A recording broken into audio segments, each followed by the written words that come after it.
Yash Raj films की तरफ से ये डिजास्टर, जो भी नेचुरल डिजास्टर हो जाए या फिर कोई मैन मेड डिजास्टर, कोई इवेंट्स होते हैं, बहुत सालों बाद I guess Yash Raj films कोई ऐसी फिल्म बना रहे हैं। Yes, the most important film इनके प्रोडक्शन हाउस से जो सालों पहले आई थी, जो एक मतलब लेजेंडरी फिल्म है, we are basically talking about Kaala Patthar. Yes, और बर्निंग ट्रेन आई थी, वो दूसरे इससे बीआर फिल्म से आई थी, जो इन्हीं के बड़े भाई थे। यस, और उन्होंने बनाई थी, जो है बीआर चोपड़ा सर ने बनाई थी। उस दोनों फिल्म की जो टाइमलाइन थी, जो रिलीज होने की जो टाइमलाइन थी, वो नजदीकी थी, आसपास सालों के दौरान थी। यस, और फाइनली ऐसा कंटेंट यश राज फिल्म से आना, it is a good, it's a good change by the way. And उनके प्रोडक्शन हाउस के लिए ये बहुत ही एक्सपेरिमेंटल हो जाता है रिसेंट टाइम में, जितनी सब मूवीज उनके लिए। बट आई गेस ये करेक्ट टाइम है ना, क्योंकि वो बड़े मेजर फिल्म्स भी बनाते रहे हैं इतने सालों तक। और ऐसा भी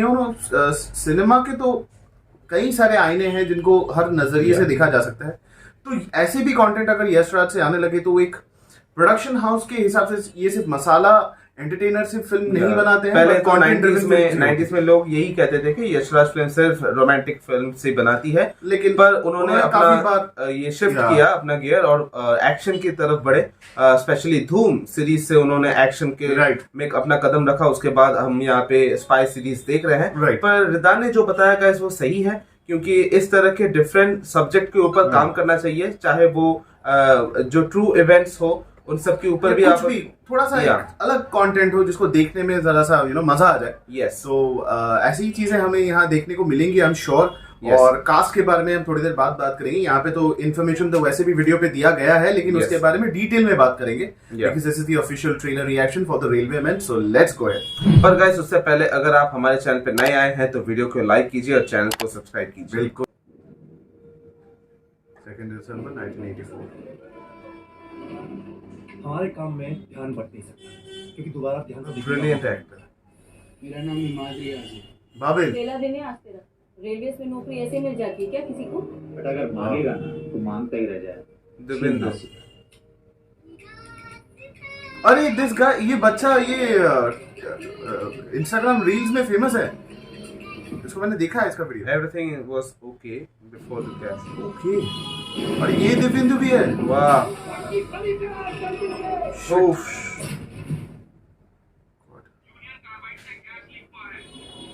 What does this gas do? It's not lethal, sir. That's the company line.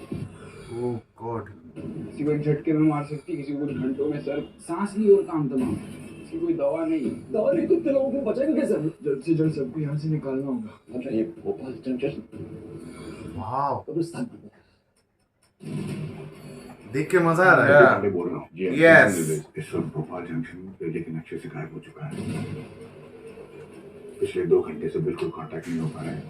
Hello, कुछ नहीं पा रहा है। हेलो, हम उनका इलाज तो नहीं कर सकते। कोई बाढ़ या भूकंप नहीं आया जो जाके लोगों को बचा के ले आएगी। भोपाल वालों को अकेले नहीं छोड़ पाऊंगा। ऐसे में दूसरों की मदद करने कोई मूड ही जाएगा, या फिर कोई अपना। नाइस।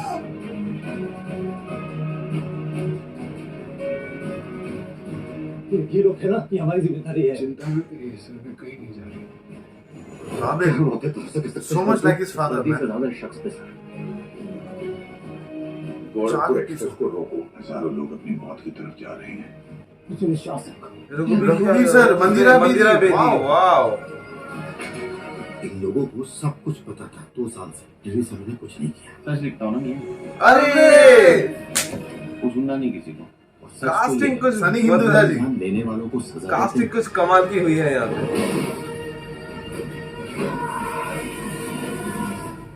This is interesting. खाने वालों को शाबाशी। Railwaymen, The Untold Story of Bhopal 1984. Shiv Rawail.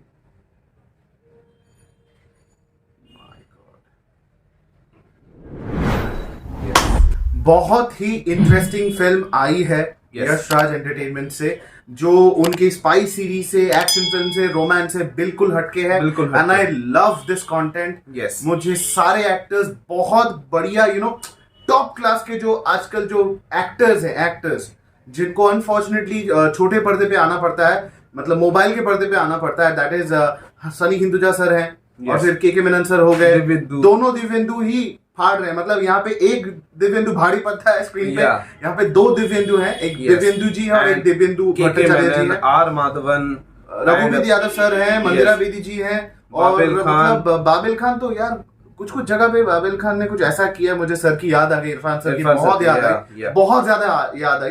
And guys मुझे एक मतलब इस कंटेंट के बारे में एक अच्छी चीज मुझे ये लग रही है कि ये फिल्म थिएटर में रिलीज नहीं हो रही है। अगर आप कुछ लोग आप कह रहे होंगे, बहुत लोग ऐसा कह रहे होंगे, I'm sure कि ये तो यार रिलीज होने चाहिए, हम लोग कोई घंटा आप देखिए, कोई नहीं देखेगा, क्योंकि लोग ऐसा कहते हैं कि यार ये थिएटर में कितने बढ़िया फिल्म रिलीज हुए, आप लोग जाते ही नहीं, देखते नहीं। ऐसे फिल्मों की इज्जत नहीं की जाती है जो थिएटर्स में। It's all about masala film या फिर जो स्पाई फिल्म, जो फिर और भी कई सारे एक्शन फिल्म है, उन सबको ही देखते हैं लोग। पहली बार हमें लगा कि YRF ने कुछ ऐसा प्लान किया कि इस कंटेंट को उन्होंने OTT में दिया है। यस, हम शुक्रगुजार हैं कि इस कंटेंट को अच्छे से देखा जाएगा, इसकी खाल नहीं उधेड़ी जाएगी अगर ये फिल्म अगर थिएटर में लग दी तो। और यहाँ पे और एक अच्छी बात है गाइस कि इसको एक फिल्म की तरह इसे मतलब अपलोड नहीं किया जा रहा है कि 3 घंटे की या 2 घंटे की, क्योंकि जो इवेंट्स यहाँ पे हुए हैं, यहाँ पे जो एक्यूरेट चीजें यहाँ पे दिखाई जा रही हैं और इतनी बड़ी कास्ट है, तो सबका जो स्क्रीन टाइम है उसे क्रॉप नहीं किया जाएगा। तो यहाँ पे 4 जो एपिसोड्स हैं उसे ये यहाँ पे नाइंसाफी नहीं होगी वहां पे। और इसको एक फिल्म का क्या है ना कि इस कंटेंट को एक वो रेपुटेशन मिलेगा जैसे इसे मिलनी चाहिए, क्रिस्प होगी। हमें पता है कि ये 4 एपिसोड की है तो फिर भी ये फिल्म बहुत क्रिस्प होगी, इसके एडिटिंग पे मुझे भरोसा है। एडिटर को ये लिबर्टी मिल जाती है क्योंकि यहाँ पे आपको सब कुछ छोटा नहीं करना पड़ेगा, मतलब यहाँ पे कुछ काट छाट के जो अच्छे सीन्स हो गए या फिर जो जरूरी जो इम्पोर्टेंट जो कुछ क्या कह सकते हैं, कुछ सीन हो गए या फिर कुछ ऐसे टॉपिक्स हो गए, उसे एडिट नहीं किया जाएगा। तो यहाँ पे 4 एपिसोड्स मेरे लिए काफी अच्छी चीज है, उसे इस ड्यूरेशन में उसे बनाया गया है। और जैसे कि मैंने बताया कि थिएटर में नहीं रिलीज हो रहा है, वो काफी अच्छा है, क्योंकि अगर आप किसी कंटेंट को अगर अच्छा लगे तो वो थिएटर में रिलीज हो या OTT पे रिलीज हो, उसमें कोई फर्क नहीं पड़ता है। स्कैन 1992 ये बहुत बड़ा एग्जाम्पल है उसके लिए। और हम अगर भोपाल गैस ट्रेजेडी के बारे में बात करें तो ये वर्ल्ड फेमस एक ट्रेजेडी हुई थी, घटना है जो हमारे देश में भोपाल जैसे इतने बड़े, जो कह सकते हैं कि हिंदुस्तान का जो दिल होता है वो है मध्य प्रदेश, उसी के कैपिटल में ये घटना घटी थी यूनियन कार्बाइड कंपनी की तरफ से, जो आज भी बहुत लोग उसका खामियाजा भुगत रहे हैं और उनके परिवार के लोग, और आज भी उन लोगों को शायद वो फंड्स आई गेस दिए जा रहे होंगे कंपनी की तरफ से, जो कॉम्पनसेशन है, और फंड्स नहीं। और ये बहुत बड़ी लापरवाही थी उस वक्त की गाइस।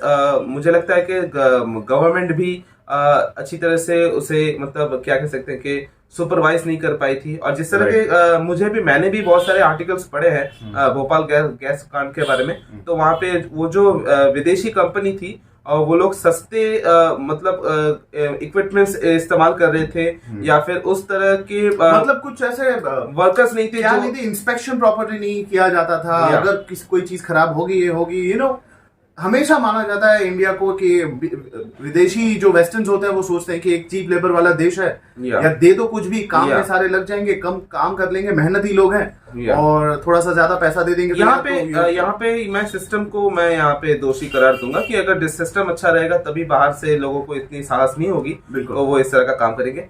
पर इसके इस टॉपिक के ऊपर एक और गाइस फिल्म बन चुकी है जो 2014 को, और मुझे लगता है कि वो हॉलीवुड वालों ने ही बनाई थी शायद। एक ही नॉन इंडियन फेस था उसमें जिसको हम इंडिया और अमेरिकन काफी ज्यादा सराहते हैं, मानते हैं, एंड दैट इज कैल पेन। उस फिल्म का नाम था भोपाल प्रेयर फॉर रेन, जो 2014 को रिलीज हुई थी। सो हाउएवर इसका मतलब ऐसी फिल्में ऑब्वियसली इंटरनेशनल लेवल पे बहुत ज्यादा क्लेम्ड होती है, लेकिन इंडिया में उस तरीके का किसी फिल्म का एक्सपोजर नहीं हो पाया क्योंकि ये विदेशों में बनती रही है और वहां पे वो बहुत अच्छे से प्रेजेंट की गई है। और मैंने ये रिसेंट टाइम में रिदान मैंने बहुत ऐसे गैस लीक वाले और भी इंसिडेंट्स मैंने सुने हैं, जो ऑब्वियसली जो फेमस जो हमारा रिसेंटली चल रहा है शर्नोबिल में जो चला, और आई गेस वो नेटफ्लिक्स में ही रिलीज हुआ था। नो वो HBO में शायद HBO मैक्स में शायद रिलीज हुआ था, वो रिसेंट नहीं कहेंगे पर ये उसी मतलब इसका ही एक बहुत बड़ा इनफेमस घटना है जो न्यूक्लियर रिएक्टर का डिजास्टर हुआ था, और ये स्टिल अफेक्ट्स दैट प्लेस। और इस हमारे ह्यूमन हिस्ट्री का वो सबसे बड़ा न्यूक्लियर जो वहां पे रेडिएशन का जो वहां पे लीक हो गया था, और अभी भी गाइस वो प्रिप्यात जो शहर जो टाउन है जहाँ पे जिसको यूक्रेन में थी, मोस्ट एडवांस सिटी के नाम से उसको बनाया गया था रशिया, उसी के लिए उस शहर के डेवलपमेंट के लिए ही वहाँ पे वो रिएक्टर बनाया गया था, वहाँ पे बैकफायर कर गया। उसकी भी बहुत बड़ी हिस्ट्री है गाइस। सो अभी तक के लिए गाइस जो भी देखा मुझे काफी पसंद आया। कास्ट के बारे में तो हमने सिर्फ 4 लोगों के बारे में हमें पता था, पर हमें नहीं पता था कि यहाँ पे और एक जो दिव्येंदु जो एक्टर है वो है जूही चावला है, मंदिरा बेदी जी है, रघुवीर यादव जी है और सनी हिंदुजा सर भी हैं। तो ये तो जितना ज्यादा हम लोग ट्रेलर देखने लगे उतना ज्यादा मुझे लगता है कि ये कमबैक हुआ है वायरस की तरफ से। एक बात मैं ये कहना चाहता हूँ कि जब कोई एक अच्छे एक्टर्स एक साथ मिलते हैं ना किसी ऐसी स्टोरी में जहाँ पे वो किसी को बचाने की कोशिश करते हैं रियल इंसिडेंट के ऊपर, मुझे बड़ा अच्छा लगता है। एक वार्म सी फीलिंग आई जब मैंने देखा कि इतने बड़े सारे एक्टर्स एक साथ जुड़ गए हैं। कोई यहाँ से कोशिश कर रहा है, कोई वहां से कोशिश कर रहा है, और जरूरत है बड़ा अच्छा लगा। एक परफॉर्मेंस, पावर हाउस का पावर ड्रिवन परफॉर्मेंस है सर। यहाँ पे जो भी नाम है यहाँ पे सब ए क्लास के लोग हैं, और वैसे परफॉर्मेंस भी चाहिए क्योंकि यहाँ पे ज्यादातर जो कंटेंट है यहाँ पे इमोशन से भरा हुआ रहेगा। जितने भी सीन्स आप अगर इस फिल्म को अगर हम सारे बैंड मिलके देखते हैं अगर इस फिल्म को, आई एम श्योर यहाँ पे एक द बर्निंग ट्रेन वाली वाइब आएगी, काला पत्थर जैसा कुछ वर्स्ट केस सिनेरियो जिस तरह के जो फील आती है। और मुझे कई कई जगह पे जब मैंने यार सीरियसली मुझे इरफान सर को मैं इतना ज्यादा मिस करता हूँ कि मैंने बाबिल को देखा तो उनमें उनकी झलक हर जगह दिखती है। एक डायलॉग उन्होंने कहा था कि सब मारे जाएंगे, जिस तरीके से उन्होंने कहा मुझे दिखा कि इरफान सर है। I love that. तो ये फिल्म जाके अल्टीमेटली ये बेसिकली ये कंटेंट रिलीज होने वाली है नेटफ्लिक्स पे ऑन 18th of November। काफी बढ़िया कंटेंट है गाइस, ये मिस नहीं करना चाहिए। द रेलवे मैन बहुत बढ़िया है। इसके कास्ट एंड क्रू के बारे में हमें लगता है जरा सी बात कर लेनी चाहिए।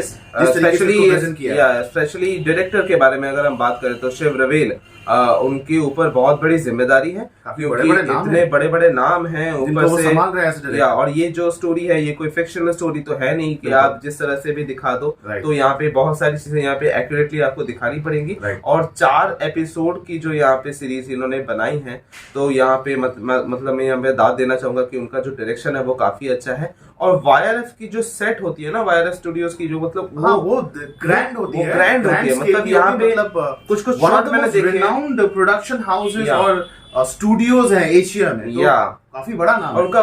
उनकी स्टूडियोज मुझे काफी अच्छी लगती है कि उनका जो सेटअप रहता है ना वो बहुत मतलब हॉलीवुड लेवल की सेटअप यहाँ पे रहती है। बिल्कुल। तो यहाँ पे वो भी मुझे काफी अच्छा लगा। और कुछ खास तो है नहीं गाइस बताने के लायक, क्योंकि यहाँ पे कास्ट के बारे में हमने बात कर ली, डायरेक्टर के बारे में बात यहाँ कर ली। बढ़िया चीज ये हुई है, if you talk about Divyendu जो हमारे मिर्जापुर मुन्ना भैया, यस, तो उनके बारे में क्या जिंदगी क्या खेल खेलती है। देखिए यही दिव्येंदु है जिन्होंने आजा नचले में एक साइड कैरेक्टर का रोल किया था, जो कुणाल कपूर के साथ उनके दोस्त बने थे, जो हाल फिलहाल में 2-3 बार दिख जाते थे। यस, वो भी एक वाईआरएफ कंटेंट था। और कुछ सालों के बाद हम दिव्येंदु को देखते हैं एक बहुत इंपॉर्टेंट रोल में, कुछ सालों या फिर एक डेकेड के बाद, एक डेकेड के बाद कह सकते हैं, एक डेढ़ डेकेड के बाद हम लोग उनको फिर से देख सकते हैं इन अ वाईआरएफ कंटेंट, लेकिन इन अ प्राइमरी रोल। सो वक्त क्या करवट कब ले आपको लगे रहना चाहिए आपके काम में, अपने आपके मेहनत पे। ये बहुत ही ज्यादा इंपॉर्टेंट है और यहाँ पे वो दिखा है हमें। तो इसके प्रोड्यूसर जैसे हमको पता है कि the executive producers for this production is Aditya Chopra and Uday Chopra, the brothers are there. और अपार्ट फ्रॉम दैट इसकी कहानी और स्क्रीन प्ले आयुष गुप्ता ने लिखी है और उसके डायलॉग आयुष गुप्ता शिव रवेल ने लिखे हैं। डायरेक्टर ऑफ फोटोग्राफी है रुबेस, he did a wonderful job. Yes. और इसका जो ओरिजिनल जो बैकग्राउंड स्कोर है, it has been done by Sam Slater. Okay. और विजुअल इफेक्ट्स में ज्यादा कुछ मैंने देखा नहीं, but it was looking very crisp. So film gate को हम ये क्रेडिट देना चाहते हैं and everything is looking absolutely great. इसका इंतजार रहेगा 18 तारीख को नेटफ्लिक्स में, आप जरूर जाइएगा गाइस, इस कंटेंट को जरूर देखिए क्योंकि बहुत ही इंपॉर्टेंट है। कुछ आपके चहेते ओटीटी कुछ ऐसे एक्टर्स हैं जो फिर से वापस आ रहे हैं, बहुत उम्दा कलाकार हैं सारे के सारे। तो इसको मिस करना बिल्कुल नहीं चाहिए, बट हमारे इस कंटेंट को मिस ना हो जाए ताकि आप इसको देखते रहो, आपको पता चले कि हम क्या कर रहे हैं, किस कंटेंट के ऊपर रिएक्शन दे रहे हैं। तो हमारे चैनल पे जरूर वापस आइए, लाइक कीजिए, शेयर कीजिए, सब्सक्राइब कीजिए, नोटिफिकेशन बेल में जाके ऑल पे सिलेक्ट कीजिए ताकि आपको सारे कंटेंट्स की अपडेट टाइम टू टाइम मिलते रहे। सोशल मीडिया साइट्स पे तो जरूर जाना Yes, है। guys, जितने भी लिंक्स है वो आपको डिस्क्रिप्शन बॉक्स में मिल जाएंगे, वहां पे जाके आप हमें फॉलो कर सकते हैं। Absolutely. और कमेंट करना ना भूलिए गाइस, हाँ। और इसी तरह हमारे चैनल के साथ बने रहिए। And till then the reaction is says जय जय हिंद।